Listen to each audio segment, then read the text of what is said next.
Did you know that our state is home to the largest Buddhist temple in North America? It's in Dakota County, and over the weekend, people from around the world gathered to celebrate a number of milestones. In this week's Finding Minnesota, John Lauritsen got a chance to visit, and he shows us why the temple has become a destination for Buddhists and even non-Buddhists around the world.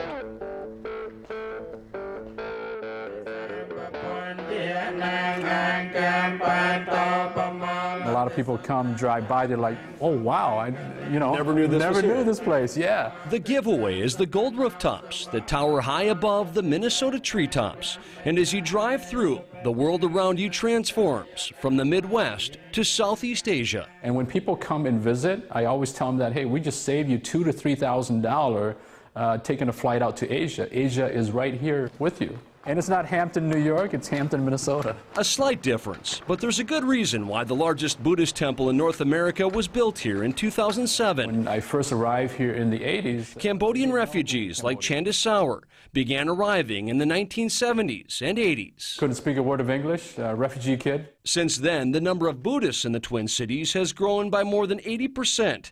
It was decided more space was needed, so with the help of donations and volunteers, a new temple was built away from the cities. And it's peaceful here. The community is welcomed us quite well. Being welcoming is an important part of this religion. The way you look, the way you're smart, intelligent, and so on, it is the fruit or the result of the action that you did in the past. The Venerable Mung Sing took his first steps towards becoming a monk when he was a teenager in Cambodia. When this temple opened, he was one of 6 monks who came to live here permanently. It doesn't matter where we stay as well for the monk, cold, hot, windy, whatever, it depends on their mind.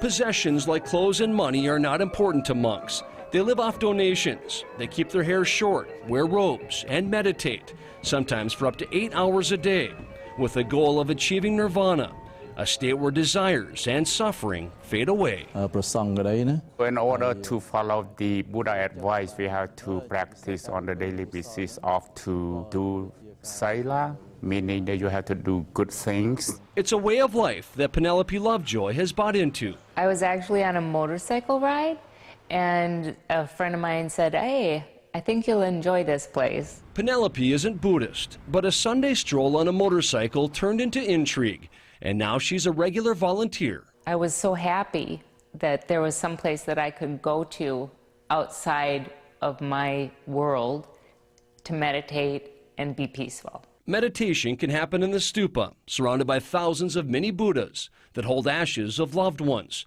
or in the temple, surrounded by the story of Buddha.